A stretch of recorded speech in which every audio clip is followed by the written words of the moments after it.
What if Ned Stark demanded a trial by combat? Let's explore the depths of it in the video. No!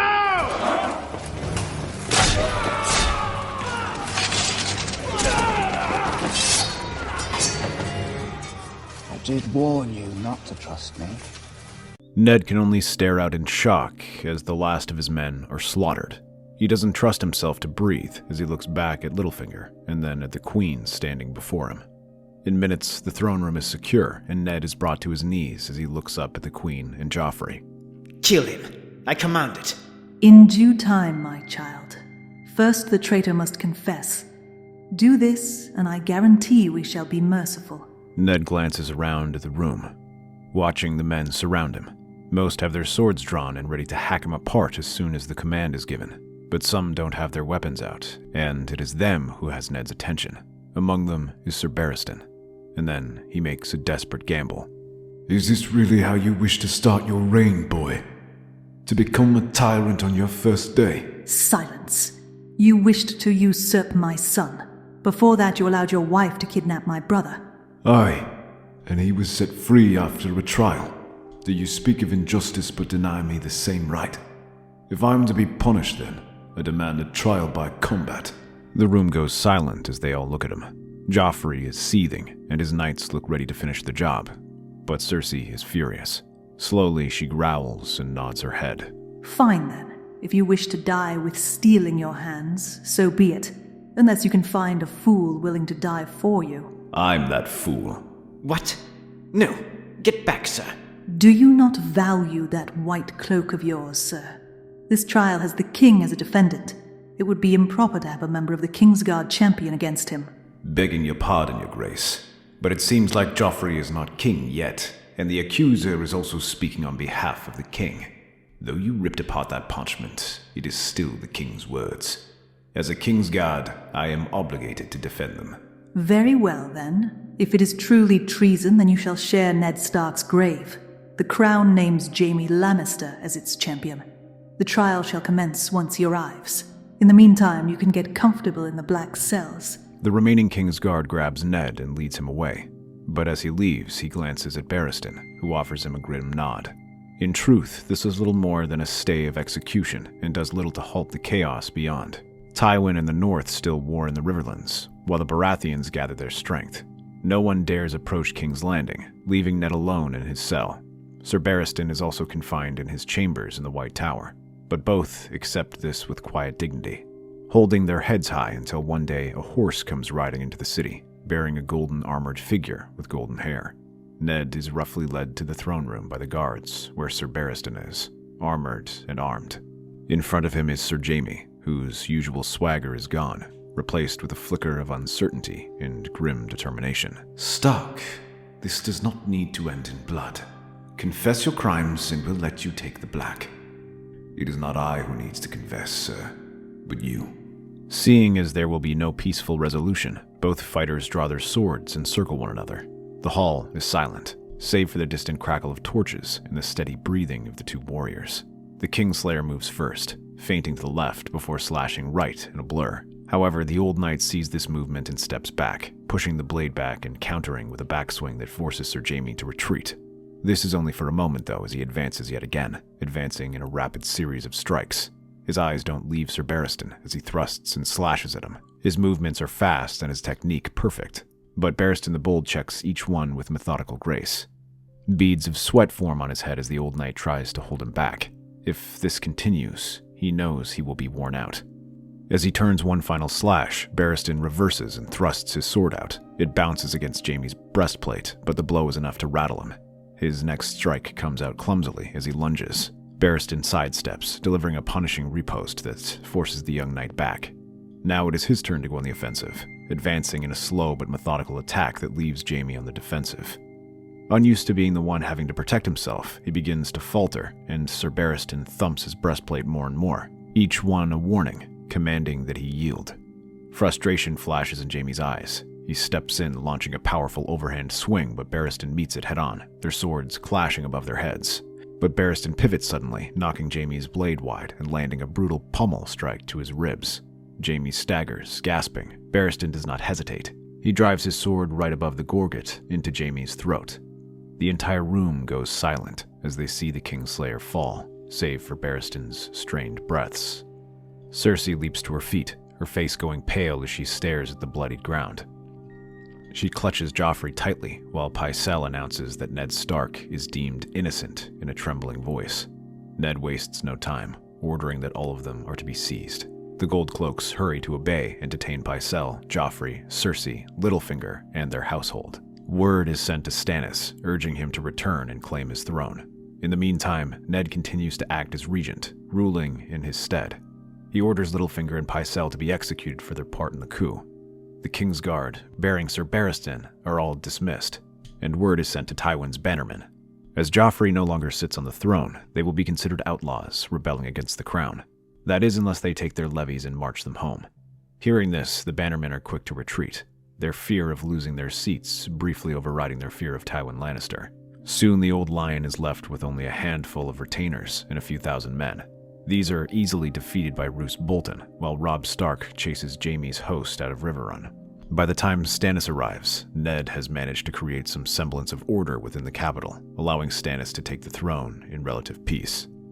The Lord of Dragonstone regards Ned coolly, giving no compliments, but thanking him for his help in backing his claim. They proclaim Joffrey a bastard born of incest, and use Gendry's image as proof of this, showing how a Baratheon should look. With the Lannister forces shattered, no one can challenge this notion. However, that does not mean that the realm is entirely at peace. In the south, Renly still gathered his host, and managed to gain the allegiance of the Tyrells. Rather than be discouraged by their victory over the Lannisters, Renly is now fully committed to fighting. With Joffrey removed, he can now press his claim, and more importantly, after abandoning Ned Stark, Renly knows he will likely be stripped of his titles, putting him in a position where he has no choice but to fight. Stannis has no qualms about this either, and begins gathering his banners to fight. With the Crownlands under his control, he begins raising new levies, and is joined by the Northmen and Riverlords who pledge allegiance to him after hearing of Ned's actions. To their surprise, a few Wester Lords also pledge their allegiance, eager to prove their loyalty by getting back into the king's good graces. Among them is Tyrion Lannister, who hopes to ensure the survival of his house. He offers what remains of Lannisport's levies and the surviving knights of the West in exchange for being named ruler of Castle Rock. Stannis, seeing the wisdom in bolstering his numbers, grudgingly accepts. But even with this combined host, they number perhaps 55,000, still less than Renly's estimated 80,000 soldiers. But rather than wait for Renly to advance into the Crownlands and threaten King's Landing, Stannis instead marches south to face him in his territory. Riders are sent ahead by Adam Marbrand and the Blackfish, raiding and pillaging the territories of the Stormlands. These riders prove their worth by defeating several picket forces. Some manage to reach deeper, striking at towns providing supplies that feed Renly's army, forcing him into action. They are reinforced by men commanded by Mage Mormont and Godfrey Ferring to fight the advance force commands by Loras Tyrell. This battle is hard fought. The Tyrell Knights crash into the Stark and Riverland line, but they are met with a wall of spears and pikes. The northern archers, seasoned from battles in the Riverlands, rain arrows upon them from behind hedges and wooden stakes. Meanwhile, Stannis' vanguard, commanded by Ser Godry, launches a brutal assault on the Stormland levies, scattering them and forcing Loras to retreat. However, that is just the beginning.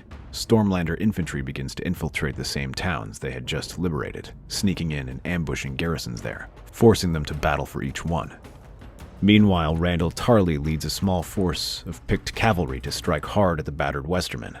Already exhausted, they are scattered around Bronzegate, and many decide their oaths are fulfilled and retreat home. However, Stannis manages to win over some Reachmen, particularly those of House Florent, who raise rebellions in the Reach. But these are minor actions, and none of this compares to the final battle that takes place in Summerhall. The Stormlanders are the first to arrive there and waste no time trying to secure it. Led by Gaiard Morrigan and Lord Eastermont, they begin fortifying the ruined castle. As they work, though, the raiders of Brandon Tully spot them and launch a harassing run. This was just meant to skirmish with them and disrupt their work, but this soon devolves into a full battle as the men sally out and attack the raiders. A scout manages to escape and inform Robb and Ned, who leads his troops there. Stannis orders their entire army to rush there as Renly also gets word and begins organizing his defenses. However, in his hurry, he outpaces his army and only has 15,000 men, which he forms up in the high grounds. This proves to be a brilliant move, as it leaves Stannis and his troops fighting in an uphill battle, facing the pikes of the rebels. The initial attack flounders back, and the men are driven back, leaving the Northmen and Westermen to conduct a fighting retreat. However, the right flank is less secure, as the ground is rockier, allowing the rivermen to make more progress. Here, Stannis commits his Crownlanders. Reinforcements from both sides begin to trickle in, strengthening their position and feeding men into the meat grinder. However, Renly's position initially appears unassailable. On the left, his men continue to drive Ned Stark's forces back, while the right, although struggling, is at least stable. Renly himself rides at the head of his army, cutting down foes with ease, his bright armor a beacon on the battlefield. However, the young knights on the left begin to get overeager and drive the Northmen back, descending the hill and opening up a gap. One person who notices this is Ser Barristan. Rallying whatever men he can, he rushes into the gap and hurries to assist the left flank by hitting the Stormlanders and Reachmen from the rear. Chaos soon spreads, and men throw their weapons down and surrender. Seeing this, Robb Stark rallies his men. By Grey Wind by his side, the Northmen summon another burst of strength and rush forward, this time with their forces being beaten from two sides. The line collapses, and the Westermen rush up the hill to assist the flagging Crownlanders. Seeing the battle lost, many of the Reachmen break and flee. Those surrounding Renly find their escape cut off and throw down their weapons. Renly, realizing defeat, attempts to rally his forces, but his commanders urge him to retreat. He refuses. As he fights, his horse is struck by a northern spear, sending him crashing to the ground. His battermen attempt to save him, but they are overwhelmed. Before Renly can rise, he finds himself surrounded by Crownland and Riverland soldiers. It's over, brother. I suppose it is. Renly is taken prisoner and marched back to King's Landing in chains. The Tyrells, sensing the winds have changed, quickly bend the knee to Stannis to preserve their influence. Loras, furious at the loss of his beloved Renly, nearly challenges Stannis to a duel, but is restrained. While Renly rebelled against the crown, blood ties spare him from death, and Ned Stark convinces him to be exiled to the Wall. Renly, knowing he has no other choice, accepts his fate with a bitter smile. The Tyrells are not spared this, and are stripped of their lordship over the Reach, which is instead transferred to House Florent. When they protest this, citing how the Lannisters will rule the Westerlands, Stannis reminds them that Tyrion and his Westermen fought for Joffrey, who at the time was technically the legal heir. Meanwhile, Renly was never in line for succession, and they joined him purely out of self-interest, and he cannot forgive that. With Renly defeated and the Reach subdued, Stannis' claim is unchallenged. The war is over, and a fragile peace reigns over Westeros. In the quiet times, Ned broaches the topic of Daenerys. Stannis had fulfilled Robert's dying request to call off the reward on Daenerys' head, though he disagreed with it. The last their spies have heard, she managed to make her way to Qarth, where she is an honored guest. There are even some claims that she is accompanied by 3 dragons that she has hatched. This is troubling news, as dragons haven't been seen in over a century, but as they receive word from the Night's Watch that there is growing trouble beyond the Wall, of wildlings and White Walkers, Ned can't help but think this is a sign. He recalls how he saw a dead stag and direwolf before being visited by Robert. This pushes him to make a radical suggestion. Perhaps Daenerys may be pardoned and allowed to return to the Seven Kingdoms. You would pardon her? A Targaryen? A claimant? A threat? A child. She has done nothing wrong. Are we to punish her for her father's crimes? For the sins of a dead king? I'm not punishing anyone. I did as you asked and honored my brother's wishes, and removed the bounty on her head. She is free to live a life so long as it is not here. And what life is that? A life of running from those who wish to curry favor for you by taking her head. A life of hardship and begging. And what happens when she lands on our shores, with fire and blood on her lips? Will you still defend her then? That is why we can nip this problem in the bud. I do not ask to crown her. I ask for mercy. Give her an opportunity to renounce her claim. That would put the matter to rest. The realm will not accept a queen. They did not with Rhaenyra, and they will not with her. And yet her claim led to the Dance of Dragons, a war that set the realm ablaze. And if we make her an enemy by casting her aside, there is more at stake than the throne, Stannis. The Night's Watch has sent word. The Wall is threatened. A greater war is coming. If Daenerys can be an ally, we should not turn her away. This is the will of Rola. The cold rises, creeping ever closer. Ice and darkness. You will need fire to drive it back. 3 dragons have returned to the world. Do you think that is mere chance? Silence follows. The candlelight wavers, as if uncertain of its own strength. I do not trust her, and I will not suffer another pretender to my throne. But if she swears fealty, then perhaps. But make no mistake, Stark. You will be responsible for her actions. If she betrays us, if she turns her dragons against Westeros, then you will answer for it. You will accept the consequences. I will. Stannis nods and sends word for an ambassador to be sent to Daenerys. Ser Barristan volunteers for this task, heading to Karth by ship. When he arrives, he finds Daenerys in the home of one of the city's greatest merchants, Zarozoan Daxos. There she tries to gain support to retake the Iron Throne by raising an army and gathering warships. That is why it comes off as a surprise when Barristan visits her at Zaro's palace with these terms. At first, the young queen can barely believe it, and Ser Jorah urges her not to trust him, though Daenerys can see the sincerity in the man's eyes. She considers the terms carefully. Stannis is willing to relinquish Dragonstone to her and give her control of the Narrow Sea and Crackclaw's Point if she publicly renounces her claim to the throne and swears an oath to the old gods and the new, as well as the Lord of Light, that she will serve the Iron Throne. At first, she scoffs at these terms, finding them unacceptable. But despite her efforts to gather allies, they bear little fruit. The only ones who offer anything close to support are the House of the Undying and Zaro Daxos, but both of them seem to covet her dragons even more. A part of her is tempted, truly tempted to accept this offer. It would allow her to return home without having to fight. After the horrors and difficulties she's experienced in Essos, the chance to return home without a fight is a fine prospect. Before I give my answers, tell me, Ser Barristan, what sort of man is this Stannis? I hear he is the usurper's brother. To bend my knee to him would be to acknowledge the actions his brother did to mine. I would know first, is he worth it? Is he just and kind and honorable? Your Grace, if you are looking for kindness, then you are looking at the wrong man. But as to justice, you will find a man no more fair than him. He is as different to Robert as ice is to fire. To speak the truth, he is a difficult man, but one I am proud to serve under. Then I shall swear allegiance to him. A few more terms are discussed, such as what shall be done with Daenerys' followers, a pardon to Jorah Mormont, where her dragons shall be kept, and a few other issues. All of these are handled by the end of the week. Daenerys sails home alongside Ser Barristan, returning to the Seven Kingdoms for the first time in 13 years. Stannis greets her with cool courtesy, thanking her for accepting his offer and saying how he does not wish to fight with her. Ned Stark is a bit warmer, but Daenerys feels a rush of anger as she regards him. She recalls Viserys' stories about how Ned Stark was among those who took King's Landing. Though he does not seem like the cruel, savage man that she grew up hearing, she cannot bring herself to remain close with him for long. Instead, they focus their efforts on Daenerys renouncing her queenship.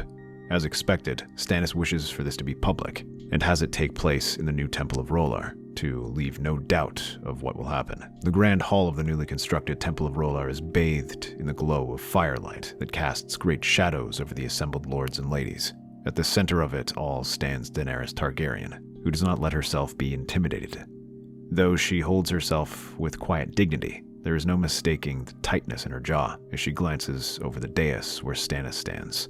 Beside him are Melisandre and Ned Stark, who give quiet nods of encouragement. Daenerys Targaryen, you stand here today not as a queen, but as a woman given mercy. But for mercy to be granted, there must be peace, and for peace, there must be no mistaking who rules the Seven Kingdoms. I agree.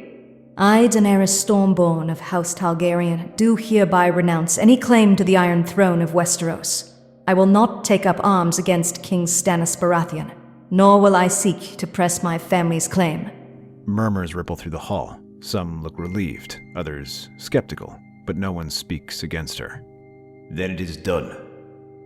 In exchange, you will be taken to Dragonstone.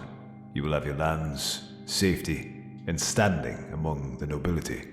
And in time, I will see to it that you are wed into a house of worth. However, little does anyone know that Stannis and Ned have already discussed this and raised the possibility of wedding Robb Stark to Daenerys. They are of the same age and will secure her future, but more importantly, it ensures security. House Stark is a major house, so no one may claim it is beneath her station, but Ned is perhaps the only great lord who will not plot against Daenerys. It placates the former queen while neutralizing her ability to offer her hand to secure alliances. It is a bold plan, but one Ned sees the logic in, though he is still not fully sold on it. Robb's betrothal to House Frey is of little importance to Stannis, as he points out that this was made under duress for an act that House Frey should have given freely. Though Lord Frey protests, Stannis coldly warns him that he should consider himself fortunate he's allowed to remain lord of a castle as important as the twins at all.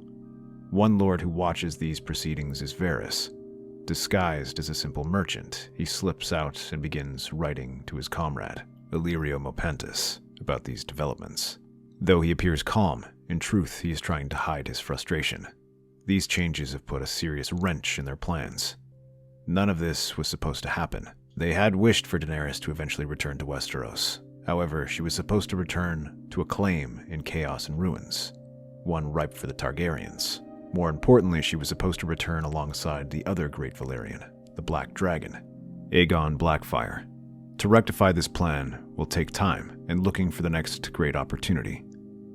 But as Varys leaves the temple and walks among the small folk, he can sense the uncertainty in their eyes as they regard this structure. He smiles to himself. Perhaps the opportunity will not be far off.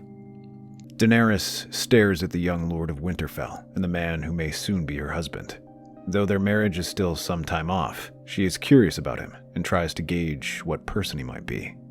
And more importantly, what sort of man Ned Stark is. The two walk through the Godswood, trying to get to know each other. Would you explain to me just what happened to your father and how he became Hand? Of course. After King Robert died, my father was named Protector of the Realm until such a time that his heir, Joffrey, came of age. However, it turns out that Joffrey wasn't Robert's blood. He was a bastard born of incest. So instead, my father tried to join with Lord Stannis, but the Queen captured him, and Ned demanded a trial by combat. This is where Ser Barristan vouched for him. Indeed. They managed to defeat the Queen's champion, Jaime Lannister, which allowed Stannis to claim the throne. After that, the rest of the Lannisters were defeated, and it seemed like peace would return. That is where my father requested to offer you amnesty. Your father seems like a man who often finds himself in danger. Why is that? Because it is who he is. He always does what is right and honorable, no matter the cost. I know you dislike him, but he's a good man.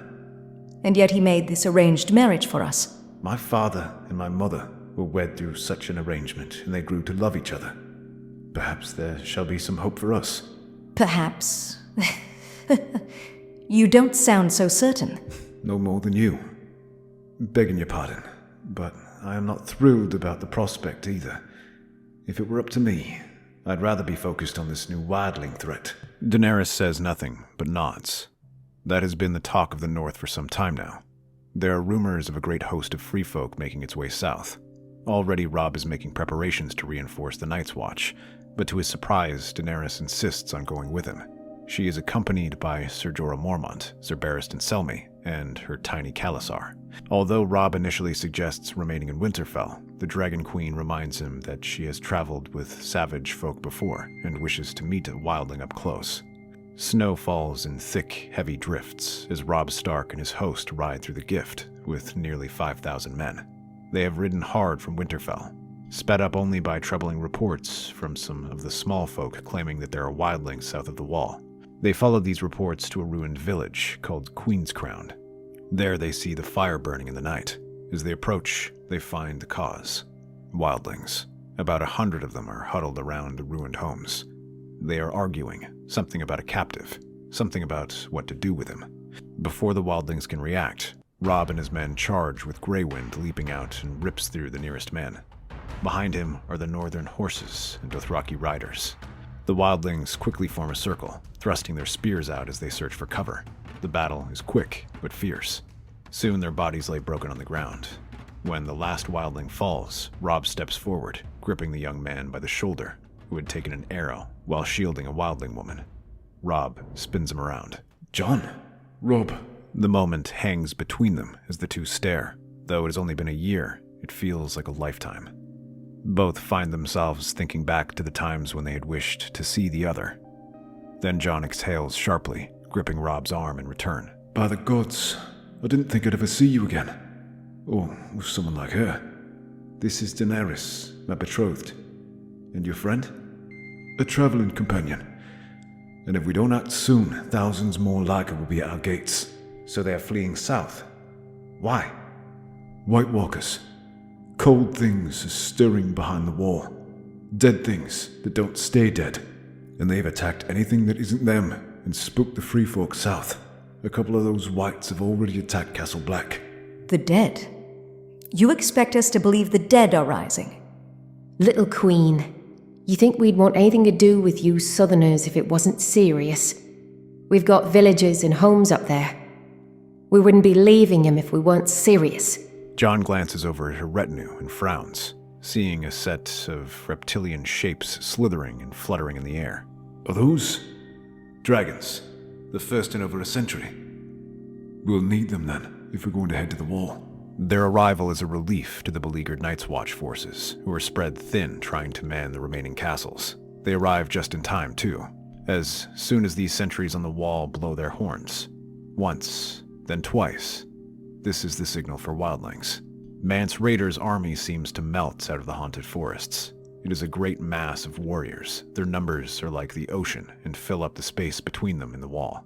There is a huge number of foot soldiers, but they are also joined by towering giants atop mammoths, riders on shaggy horses, and whalebone chariots. They find themselves confronted not with the undermanned wall, but with a powerful army waiting for them. Row after row of Northmen stand on the battlements. Even though they are outnumbered 8-1, the odds have shifted decisively to the Night Watch. And yet, Jon's words stir something within Robb and Daenerys.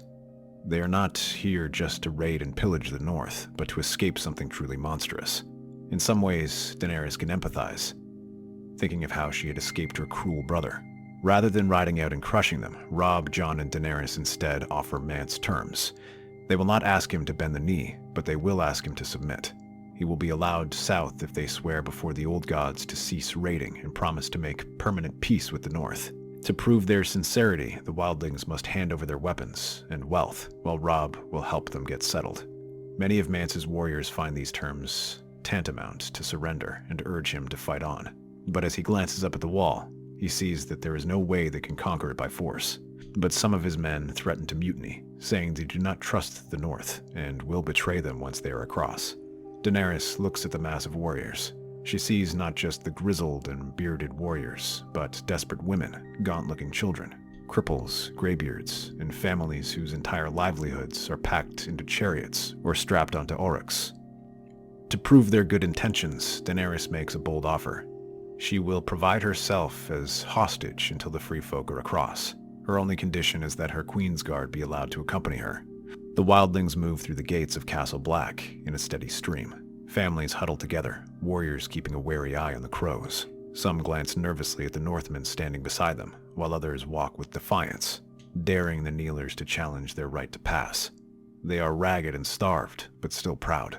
Mance sits by his tent, observing them pass alongside his queen and Daenerys.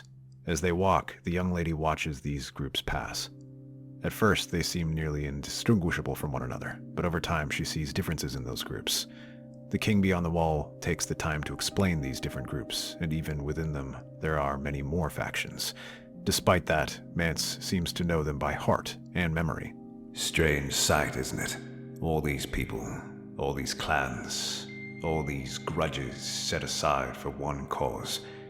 Die beyond the wall or take the chance down here. You see them as one people, but they're not. They are clans, tribes, and families who've warred for generations. Some worship the old gods, some the cold gods, some follow no gods at all. They have their kings, their chiefs. It took everything I had to bring them together. They stand in silence for a moment, watching the last wildlings pass through. The wind howls over the wall, carrying with it the whispers of the dead lands beyond. She watches a group of wildling children, barely clothed, staring in awe at the tower keep of Castle Black. She watches a woman clutching an infant tightly to her chest, her hands raw from the cold. She watches men and women who have survived horrors she cannot even begin to fathom. I was once a beggar in the street of Pentos. I know what it means to be powerless, to have no place in the world. The wildlings, too, begin to take notice. Some take the time to visit the young queen and speak to her themselves. Daenerys, who spent months with the Dothraki, is no stranger to a harsh lifestyle and can communicate with them well. They trade stories, telling her about their tribes, stories and customs, and others ask about her time in Essos. One common question is whether she truly has dragons, to which Daenerys smiles and tells them to see them for themselves when they cross. Once it is Mance's turn to cross, Daenerys is closer to a ruler to them than Robb Stark. They see her as one of their own, and help smooth the tensions with the Free Folk. True to his word, Robb and Jon begin settling them in the gift, with Daenerys offering her help as well. Dothraki teach the wildlings to tame and ride horses, while Robb sends maesters to begin treating the injured. Using the wealth the Free Folk provided, they hire builders and begin repairing the villages and towers that dot the gift. Daenerys and Jon identify several chieftains they consider trustworthy, as Tormund offers them towers to use as their new keeps. Those less trustworthy are taken as hostages, like Rattleshirt and the Weeper, either by the Night's Watch or by Winterfell. Even Mance isn't spared this fate, as he is required to serve in the Night's Watch to help protect the Wall. But while this happens, Daenerys continues to visit the wildlings, both to provide food and to see how they are doing. Her presence has a relaxing effect on them, as even the most vicious raiders seem more inclined to listen to reason when she talks with them rather than any of the Northmen. Over time, the villages begin to grow, attracting merchants and traders. Laughter echoes from the children playing in the frost-covered streets. It is a sight Daenerys has come to cherish. She walks among the people, speaking with the wildlings as they work, watching as a new trade caravan arrives to do business with them. It is progress, slow but real. She is about to move on when she notices a new arrival, a man bundled in thick wool and fur, his face hidden beneath a hood. He stands near the edge of the village and beckons her forward. With a glance at Jorah and Barristan, she strides towards him. As she draws near, the man lifts his head. Jorah and Barristan immediately reach for their swords. Your Grace. Get back, Your Grace. This is Varys, the former Master of Whispers of King Robert. Peace. I bring news and an offer. Speak The then. 7 kingdoms are restless. The North isn't the only place torn between war, famine, and poverty. Religious unrest is rife within the rest of the 7 kingdoms. Stannis' rule is far from certain, but in this chaos there is opportunity as one gains strength. Aegon Targaryen, the son of your brother, Rhaegar. Impossible. Aegon is dead. Not so. He was saved as an infant, taken far across the sea, and raised in secret to reclaim his birthright. Now he gathers strength. Allies flock to him. Golden Company is with him, and my allies can provide weapons and supplies. All he needs is you. You mean he needs my dragons? Do not sell yourself short, young one. You also have this great host. The wildlings trust you and feel more loyal to you than they ever will to the North or the Starks. They say they keep some of their chieftains as hostages, while you are forced to wed one of Ned Stark's sons. But why not claim it for yourself? It is tempting, more than she cares to admit. The North has given her shelter, yes, but she does not sit on the Iron Throne. And why should I trust you? Because I have never stopped working for the good of House Targaryen. He turns and walks away, leaving her to ponder this. The banners of the Golden Company flutter in the cold wind as Aegon VI stands atop the ruined walls of Maidenpool. Smoke drifts from the smoldering villages in the distance. Not from them, but from the scars of the War of the Five Kings, as it has not yet fully recovered. His forces move swiftly, capturing key positions, but resistance remains stiff. Many river lords, weary of endless war, will not bend to a new conqueror. Many, but not all. House Frey, still bitter over their fall from favor, rallies behind Aegon's banner, with the support of the Golden Company blocking off the crossing to any armies in the war. Other discontented river lords, particularly those who see something to gain, begin to waver. Bit by bit, the riverlands fracture once more. All across the Seven Kingdoms, Varys takes advantage of their religious unrest, with Stannis' conversion to the Lord of Light, and fanatics eagerly flock to Aegon's banner. These come from primarily small folk, but a few pious knights and lordlings rally to him as well, forcing Stannis to quell these uprisings one by one. Further south, House Tyrell, stripped of its Lord Paramount status, but still wielding considerable influence, quietly throws its weight behind Aegon. Mace contacts his friends and former bannermen, rallying an army and marching to join the Golden Company. House Florent finds themselves trapped in their keep, as many of their vassals refuse to join them. Rather than launching a direct assault on the north, Aegon waits for Daenerys to act, as Robb is forced to ride south to try and break the blockade of House Frey and join Stannis south. Until then, this leaves Stannis to fight the Golden Company alone. However, Dany refuses to act. She sees the Free Folk, a group she increasingly sees as her people, as they slowly begin to recover. Risking their safety by dragging them into the war is too much, and she rebuffs any attempt to recruit her. The cold air hangs thick with tension as Jon Connington and a group of trusted men approach Castle Black. Without walls, it is easy enough to sneak inside. Though the castle is busier than it has been in years, it is easy for men like Jon Connington to sneak inside the castle and free a few hostages. Rattleshirt and the Weeper are a few of the chieftains he's freed, and who hurriedly pledged themselves to Aegon VI for the prospect of raiding the rich southern lands. Gathering their warbands, Aegon VI's army swells by hundreds more. But that isn't what they want. Soon enough, the rest of the North hears about this and is furious, blaming the Free Folk for allowing these hostages to escape, just as they intended. Thanks to Varys, they know Daenerys feels a strong kinship with them, making it difficult for her to remain neutral. To them, this is the final betrayal. The wildlings, whom they tolerated at Daenerys' insistence, have turned on them. In the halls of Winterfell, lords argue, their voices rising. The situation gets so serious even Ned Stark must return to help manage the affairs. Though Jon Snow tries to defuse the situation, many lords wish to retaliate somehow. A few suggest marching to the Gift and driving them back beyond the wall, but others suggest something more moderate. Instead, they should replace the hostages lost by seizing the lords of the Gift like Tormund Giantsbane. Ned refuses to even consider this, insisting he will not allow men to be unjustly seized.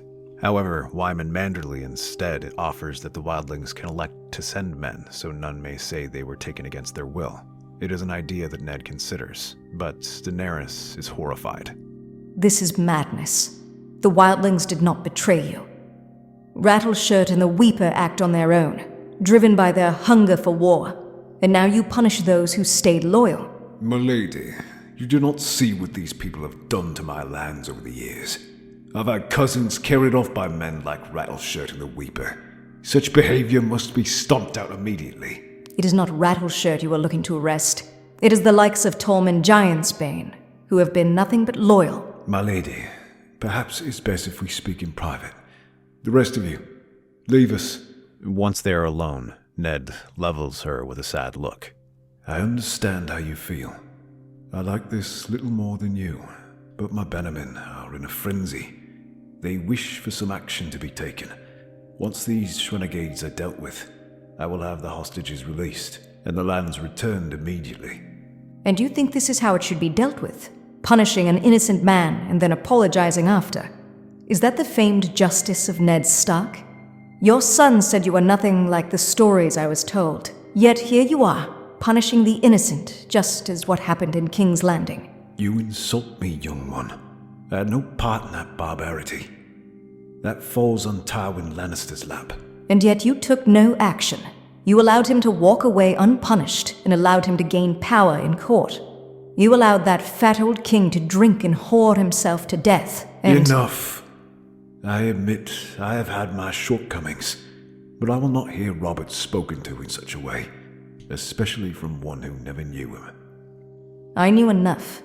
He was a brute, a drunk, and a terrible king who killed my brother and tried to kill me. He was far from a perfect king, aye. But you would do well to guard your thinking, because I see a lot of him in you right now. How dare you? I dare because it's true. I've known Robert since I was a boy, and you have been my ward since you arrived here. And let me tell you, both of you fight with your hearts and rule with your passion. Do you think Robert is some unthinking brute who simply woke up one day and decided to murder your family? No, it was because he saw justice. He took justice into his own hands because he was wronged. Not just him. He did it for me as well. Because my father was burned alive by the Mad King. Because my brother was wrongly imprisoned and strangulated trying to save him. Because Lyanna, Robert's betrothed, and my sister was taken by your brother. Or did your brother forget to mention that? Robert did so because he thought it was the right thing to do. But let me tell you one thing. When he saw those bodies, when he saw Aegon and Rhaenys, he did not see justice. You were right. He did not punish them, and he bore that shame for the rest of his days. It is why he chose to spare you on his dying breath. But if this kingdom is to heal, we cannot let the innocent suffer once again. So I ask you this, before you condemn my actions, what do you propose I do instead? Daenerys stares up at the Lord of Winterfell. Since meeting him, she had never been afraid of him until now. Though he did not raise his voice or threaten her, it was as if a fire had ignited in his eyes that burned hotter than dragonfire. Despite that, she forces her to brave that look and spare her idea. The free folk could redeem their name by hunting down their treacherous kin, and to ensure their loyalty, Daenerys will lead them herself. It is a bold claim, but it is true. The Northmen will not lead them, and the wildlings won't allow themselves to be led by them. But Daenerys is still a high lady and respected by them. Ned sees the logic here and agrees. He sends a small detachment of Stark men who accompany her. Wildlings like Ygritte and Tormund rally to her side, eager to clear their names. After their escape, Jon Connington and these wildlings have sailed south to join their army in the Riverlands. Now they focus on harassing Stannis's and the Royalist army, or the Blackfish and Robb's sieges at the Twins. They act as bandits, making it difficult for their forces to join together. Meanwhile, Jon Connington continues to rally allies in the Reach and begins invading the Stormlands. The siege of the Twins drags on, a brutal, grinding affair. Robb Stark and the Blackfish keep up the pressure, but with the Freys well supplied and dug in behind their castle walls, with the river between them allowing them to fish and the wildlings raiding their supply lines. Some fear that the siege can last for years. The arrival of Daenerys doesn't seem like it changes anything, and even causes grumbling amongst the Northmen, who don't like the idea of fighting alongside the Free Folk. But the Lady of Dragonstone brings giants, wargs, and seasoned riders. As dawn breaks, the battle begins. Giants take the lead, massive and furious, wielding tree trunks as weapons. They smash through the outer barricades, sending Frey defenders scattering in terror. Behind them, wildling archers commanded by Ygritte let loose volleys of arrows, thinning the ranks on the walls. Wargs direct beasts into the fray, wolves, bears, boars, even eagles, to harass the defenders and keep them distracted. When the Northmen assault, they are greeted with far more success. Wildling raiders scale the battlements, having scaled the wall so many times before, the defenses of the Twins seem like child's play. The first to the top is Ygritte, who lowers a rope, allowing the Northmen to join after her. In a matter of days, the tide completely shifts, and the Freys find themselves on the back foot. From that half of the river, the Freys soon give up their ground and hurry back to the central keep. Daenerys watches from her eyes, mounted on a pale steed, her silver hair whipping in the wind. And then, with a single command, she unleashes her dragons. Drogon, Viserion, Rhaegal take to the sky, shadows against the pale morning light. The defenders of the Twins barely have time to react before fire rains down upon them. As they retreat, the dragons swoop down and the stones of the bridge briefly burn red hot. Men leap into the river and are swept away, or are picked up by the Stark and Tully men. And with them gone, no one is left to hold the walls. Wildlings and Northmen pour forth, while the Blackfish reorganizes and orders a fresh attack. They slam into the remaining defenders, cutting them down in a bloody mess. The gates are torn asunder, and the northern army pours through. Within hours, the Freys are broken. Some surrender, throwing down their weapons and begging for mercy. Some are cut down where they stand, including old Walder Frey himself. By nightfall, the siege is over. The Twins belong to the Starks. With the war's tide shifting, Robb and Daenerys waste no time. Their combined armies push south into the Riverlands. As they march forth, the wildlings break off, scattering into the forests and rivers to hunt down their treacherous kin. Over the next few days, these raiders are systematically taken out, while the Tullys and Northmen reduce the castles that have sided with Aegon. Seeing these reinforcements, the remaining royalist forces in the Reach redouble their efforts, rallying their forces and launching a counterattack as the first rivermen begin to trickle through. Seeing this, Stannis now shifts on the offensive in the Stormlands, beating back Jon Connington's forces. He begins marching south, aiming to cut off their access to the sea and leave them isolated. Jon Connington tries to make his final stand in Griffin's Roost, but their forces dwindle every day and desperation sets in. Knowing his army cannot survive much longer, Aegon VI makes a reckless gamble. Under the cover of darkness, he slips away from his collapsing forces and infiltrates Daenerys' encampment. His goal is clear. If he can claim one of her dragons, he might yet turn the war in his favor. He has been raised to believe himself the true heir of House Targaryen, the blood of the dragon reborn. If Daenerys can command these beasts, then so can he. He approaches Rhaegal first, his hands trembling as he reaches for the great beast. I am a dragon. You will obey me. Rhaegal's eyes snap open. There is no bond, no recognition, only hunger.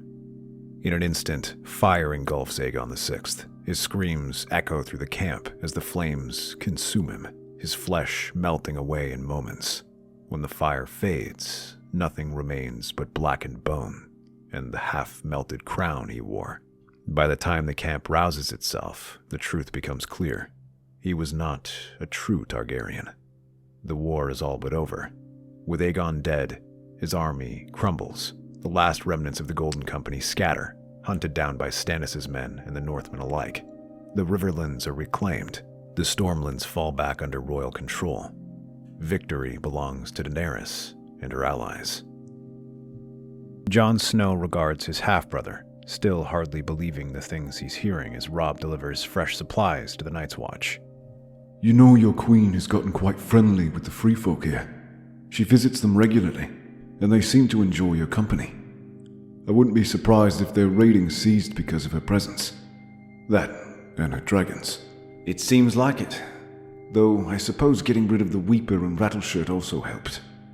Aye, most of the free folk are happy to be rid of them. And that false king who tried to stir them up, was he a Targaryen? He claimed he was, but Lady Melisandre is claiming he was a false dragon from House Blackfire. I didn't realize there were any left. Still, he raised maybe 600 wildlings. Your queen raised 6,000. Given enough time, she would become a powerful queen. Assuming that we survive the winter. The trouble here has not ceased. There are greater and greater reports of White Walker activity, but the rangers I've sent out can't figure out what they're up to. We are ready, Jon. Or as ready as we'll ever be. Thank you for your help. As the last of the weapons are handed over to the Night's Watch, Robb and Jon clasp hands and go their separate ways. As they ride out of Castle Black, Robb finds Daenerys in the Gift, where she is visiting some of the wildling villages. The area had begun to thrive since the end of the war, and she wishes to see how well they are doing. When she sees Robb approaching, the two share a nod, and Daenerys bids them farewell. The two of them have spent their time getting to know each other and preparing themselves for marriage. While the two of them have grown rather fond of each other, they don't feel that spark. The two don't ever become more than friends. It doesn't help that Daenerys prefers to spend her time in the Gift than in Winterfell or even Dragonstone. After spending a better part of a year in the Dothraki Sea, the Dragon Queen was left with a love of the outdoors. This has naturally left her gravitating towards the wildlings who share her disposition. In reality, both of them are secretly grateful, as it keeps the free folk in line while Robb rules the Northmen, preparing for the long night. The air inside Craster's keep is thick with the stench of sweat, ale, and roasting meat. The mutineers feast like kings. Carl Tanner sits at the head of the table, watching his men indulge in their spoils. Caster's food, Caster's mead, and Caster's wives. One of the women inches closer to the fire, whispering to another. The cold is coming. Caster kept them away. He gave them gifts. Enough of that fucking shit. Ain't no ghosts coming for us. No more kneeling to dead men and ice demons. No more taking orders from Joe or a fucking Mormont. Caster's dead, and you belong to us now. If you forget that, I'll throw you lot out of the cold as an offering. The women exchange uneasy glances, but say nothing more. Then the wind shifts. A chill slithers through the hall, so sharp and sudden that the fires dim. The laughter fades as even the men begin to shiver, pulling their cloaks tighter. Outside, the trees creak, carrying voices that do not belong to the living. A shadow moves beyond the splintered doorway, too fast, too smooth. A scream. The deserters scramble to their feet, knocking over chairs and drawing stolen blades. From the icy must, the figures step forward, pale as death and eyes that burn with frozen fire. The White Walkers. As they march, icy blades form in their hands. The first mutineer to move is thrown back against the wall, his blade spinning from his hand. Another swings wildly at the closest White Walker, only to watch his steel blade shatter like glass. Carl Tanner picks up Craster's crossbow and fires at the nearest White Walker. The quarrel punches right through his chest, and for a moment it seems like the creature will fall. Instead, it simply rips out the bolt and drops it to the ground. He pulls out his dirks and readies himself, but the cold becomes unbearable as frost creeps up the walls. They surround him, their blades shining in the moonlight. But then, they stop. A new shape emerges from the darkness, taller than the rest, clad in jagged armor of black ice. The Night King steps forward. His gaze sweeps the room, the burning blue of his eyes fixing on Carl. The creature opens his mouth, and a sound like cracking ice emerges. The deserter drops his knives to cover his ears. To his surprise, the Night King does not run him through.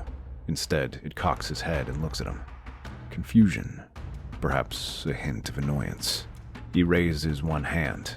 The ice at his feet twists and cracks, raising like veins across the ground. The frost spreads in deliberate patterns, forming symbols and curling shapes.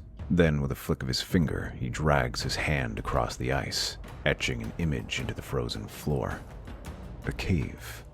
Slowly, he raises his gaze back to them and points a finger toward them, and then at the cave. He taps the pommel of his sword. The message is clear. Find this cave, or die. The wind howls through the keep once more just as the White Walkers disappear the way they came. Bran sits cross-legged beneath the ancient roots of the weirwood, eyes closed, lost in the endless sea of memories pouring into him. The three-eyed raven's voice echoes in his mind, guiding him through the visions. Ages past, kings at war, the first men and the children of the forest. He sees his family in the past and in the times that could have been. Visions of stories, ones told at other times, fill his mind. He sees Arya seated in the Dreadfort with the Flayed Man banner flapping behind her. Robb in the Red Keep, accompanied by a brawny woman in the colors of the Baratheons. Sansa pushing King Joffrey off the walls of Maegor's Holdfast, and Jon seated atop the Iron Throne. Yet he is hailed by the name Jaehaerys. These stories and more fill his mind. It is nearly done. Soon he will know everything. The cave is quiet, but for the whispers of the trees and the fluttering of ravens above. The children of the forest move about, watching over the ritual, their sharp eyes scanning the tunnels. Others patrol outside the cave in search of any threat. Mira and Jojen stand close by, Jojen's face pale with exhaustion. Summer rests near the entrance, ears twitching. Then the birds grow restless. The ravens brought in by cold hands begin to take flight, their craws echoing the sky, turning into a storm of black. But soon they begin to descend into the forest, pecking at unseen foes. The children whisper to one another, their hands tightening on their obsidian blades. A few raise bows or heft spears, but Leaf tells them not to worry. The land is protected by the three-eyed raven. The wards will hold. A sharp, unnatural crack splits the air. A crossbow bolt shoots out and hits one of the archers, sending him tumbling down. And then the figures begin to emerge, heavy cloaks pulled over their faces and holding black steel in their hands. Then more appear. 10, maybe 12, but something is wrong. They move with surprising discipline and liveliness. Leaf's eyes widen as she watches them, while Summer jumps to his feet and growls. They are not dead. Summer snarls and leaps. The battle erupts in an instant. The children hurl stones and arrows, blunting the attack, but only for a moment. The Night's Watch deserters rush forward, firing crossbows while those with shields raise them above their heads. One slams a child against the cave wall, breaking her fragile form like a doll. Another cuts through their defenders, laughing as he twirls a pair of knives. Summer drags one down, ripping at his throat. The others press forward. The defenders fight valiantly. 3, 4, then 5 of the invaders fall. But it is not enough. 4 make it through. Leaf curses and rushes through another entrance, rushing to the chamber of the three-eyed raven. We're under attack. Bran, run! She hears footsteps behind her, and those 4 attackers come rushing in. The lead warrior shoves her aside as they run past her. However, she picks up her dragonglass knife and stabs the nearest deserter in the leg. The man screams and doubles over, letting her finish him off. Mira takes Bran's hand and shoves him to Hodor as she picks up her spears and keeps them back. Jojen tries to follow, stumbling across the roots as the remaining children of the forest rush at them. The three-eyed raven watches, unmoving. He has seen this moment before. I have taught you all I can. What happens next is up to you. Bran feels the last of the old man's knowledge pouring into him as the final attacker's blade pierces the raven's chest. The old seer exhales, long and slow, his body crumbling into dust. But his mind, his essence, it is in Bran now. Bran stumbles, his head pounding as Hodor grabs him and runs. Summer follows, growling, his fur streaked with blood. The remaining children fall behind, lost to the darkness. As they escape, something shifts. The cave trembles, the glow fades. The ancient power that has shielded this place for thousands of years dies with the last of the children. The first of the attackers falls upon Jojen. The Crannogman reaches for a knife, but he is too slow, too weak. The deserter drives his short sword through his ribs before he can react, and he crumples without a sound. No! Mira launches herself at the nearest attacker. She fights fiercely, her spear flashing, cutting deep and taking a man down. But they are stronger, faster. A blade catches her side, then another. She falters and collapses beside her brother. Bran tries to move, tries to reach out, but Carl Tanner is already there. He is the only one of the group to have made it, but as he approaches, he twirls his blades in his hands. The man, who was once a brother of the Night's Watch, sneers down at him, blood spattered across his armor. Fancy little lord sitting in his cave, thinking he's safe. Bran does not think. He reaches out, wargs into Hodor. The great beast of a man lurches forward, his eyes rolling white. Hodor slams into Carl, grabbing him by the throat, and he hurls the man against the cave wall. Carl's skull cracks, and he goes still. Far away, at the wall, the great spells woven into the ice flicker like candlelight. And then, they begin to fade. The Night King watches all of this from atop a nearby ridge. The faintest flicker of amusement crosses his lips as he sends in the whites. This time, there is no magic stopping them as they come stumbling out of the trees. As Hodor stumbles out, carrying Bran in his basket, he sees the nearest whites just a few feet away. But before it can reach him, the ravens come falling upon them. Their beaks peck at the rotting flesh, biting into eyes and legs, tearing the whites as they stand. Another figure bursts out atop a horse. He carries a torch in one hand and a sword in the other as the ravens search for other foes. Get on. We must return to the wall right away. Hodor takes his hand and hurriedly scrambles atop the steed as Cold Hands turns southward and rides off, his ravens buying them time. But it is not enough. The dead's numbers are endless and the ravens begin to fall.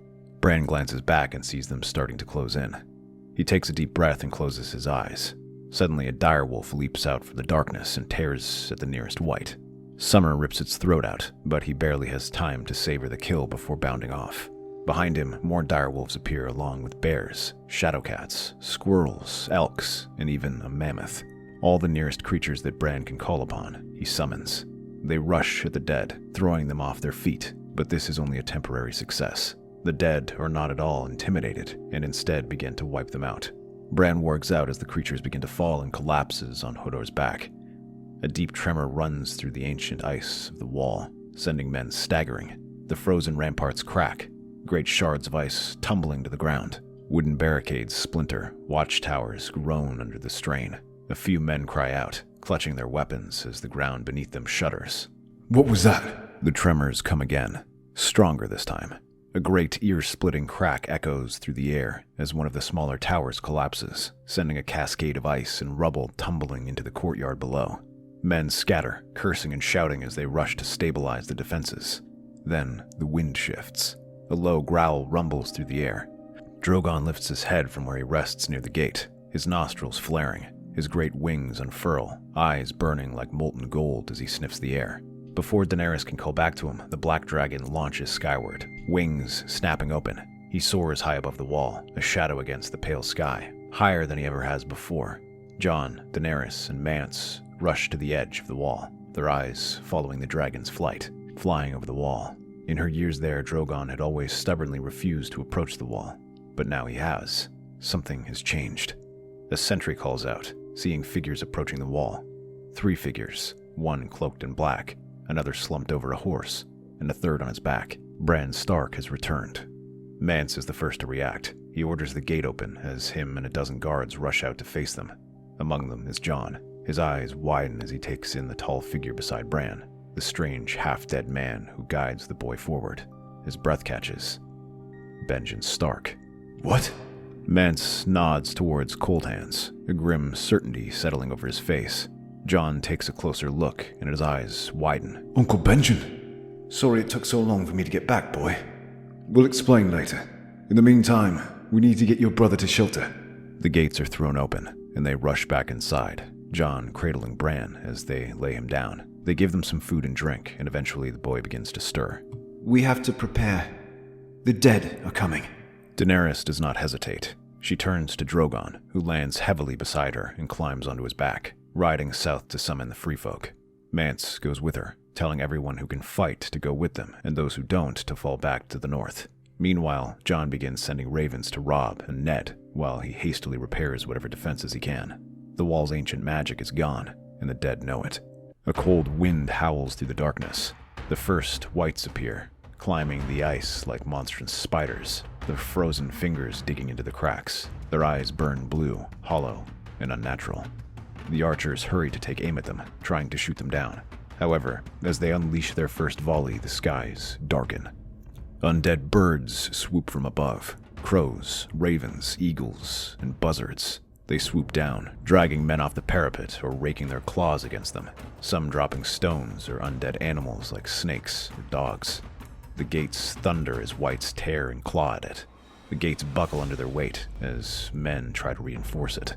With all of this going on, the Night's Watch can barely focus on the whites climbing the wall. These are soon joined by ice spiders, scuttling up the wall with their long legs clawing into the frozen surface. White Walkers ride atop them, their weapons gleaming with frost.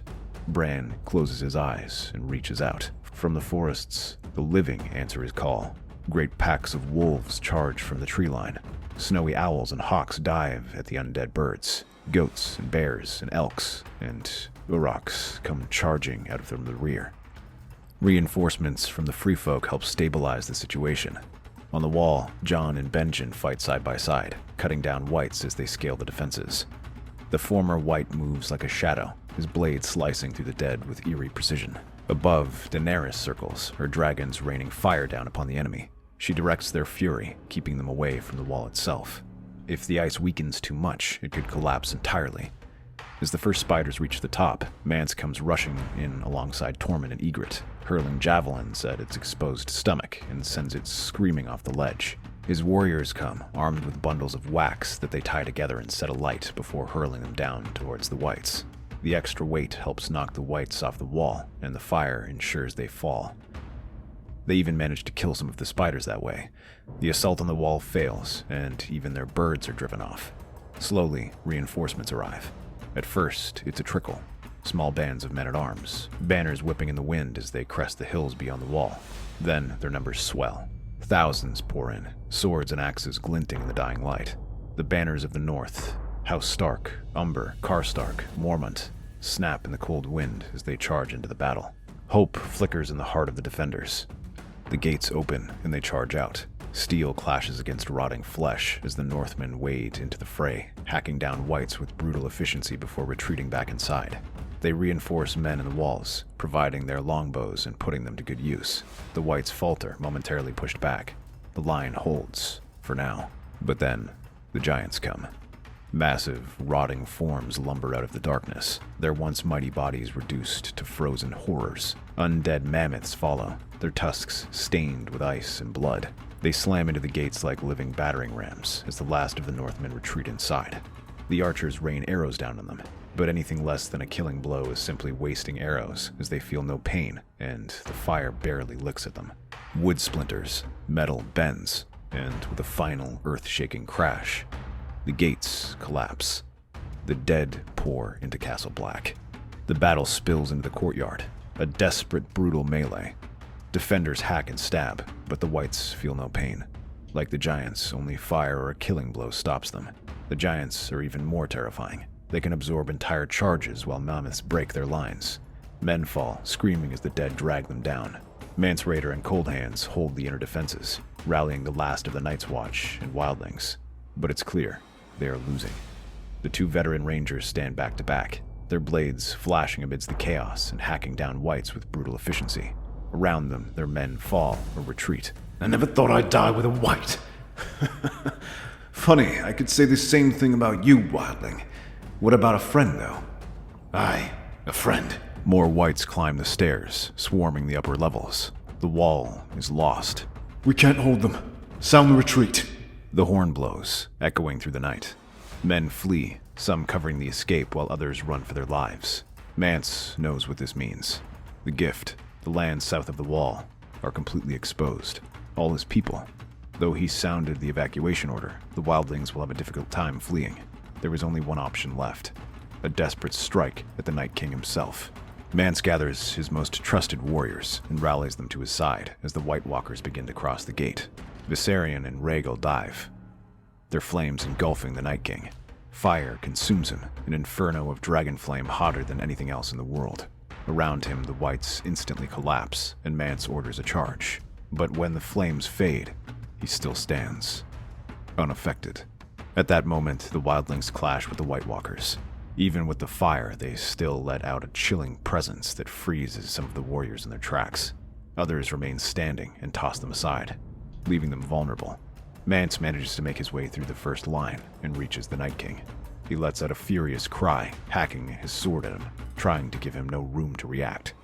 And yet somehow the Night King predicts all these strikes. His sword comes up and blocks each attack.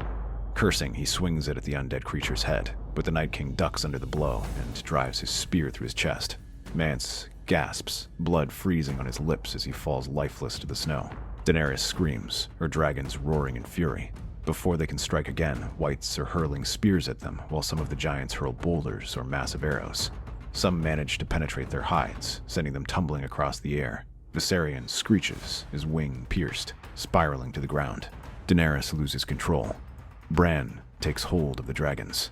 His eyes glow white as he reaches into their minds, forcing them to break away. Viserion fights his way free, flames raining down to cover their retreat. Rhaegal follows after, and Daenerys urges Drogon to retreat. The Night King watches them go, unmoving. Then the retreat begins in earnest. The armies flee south, rushing through the abandoned villages of the Gift, gathering whoever they can. But the undead do not stop. Giant spiders and monstrous direwolves of ice run down the stragglers. Men scream as they are torn apart, their bodies rising moments later, turned against their own. Daenerys puts her dragons working on overtime, burning through the whites that get too close. Without having to worry about the wall, she unleashes their full fury on them, buying them precious time to escape. It works for a while, but it does not last forever. They retreat so swiftly they manage to catch up with a large band of wildlings and small folk retreating from their castles. Some lords urge them to continue going, but if they do, it will mean abandoning these people. She refuses to go any further and urges them to stand and fight. Jon, Cold Hands, and Robb gather the last of the Northmen and Free Folk and prepare for their final stand. Then, the horn blows again. A new army rides into battle. Stannis Baratheon leads the charge, his men crashing into the undead ranks with fire and steel. Flaming catapults light up the night. The banners of the Stag and Direwolf fly side by side. At Stannis' side, Ned Stark rides into battle. Snow and ice howl through the battlefield, mixed with flaming swords, dragon fire, and dragon glass. They have surprise and armor, allowing them to gain momentum to push into the undead horde. This slows them, but does not stop them. Stannis stands at the head, Lightbringer cutting down whites even without the fire. The Northmen, bolstered by the Knights of the Vale, reform their lines under Robb Stark's leadership. Meanwhile, Ned gathers the cavalry for a second charge. Daenerys flies overhead, her 3 dragons raining fire on the dead. Yet no matter how hot the flames burn, the Night King does not fall. He stands at the heart of the battlefield, watching with those piercing, ice-blue eyes. Ned Stark sees him first. He does not hesitate. Sword in hand, he cuts his way through the whites, his warriors following. The wolves of House Stark fights at his side, Greywind, Ghost, and even Bran warging into the beasts to direct their attacks. Daenerys and Drogon swoop low, unleashing a final torrent of dragonfire. The flames consume the Night King and those around him, turning the battlefield into a sea of orange and gold. The cold wind blows, and the flames die. The Night King still stands untouched. He raises his hand. The dead rise again. The bodies of the fallen warriors, men who only moments ago fought beside their friends, turn, eyes glowing blue. They lunge at the living.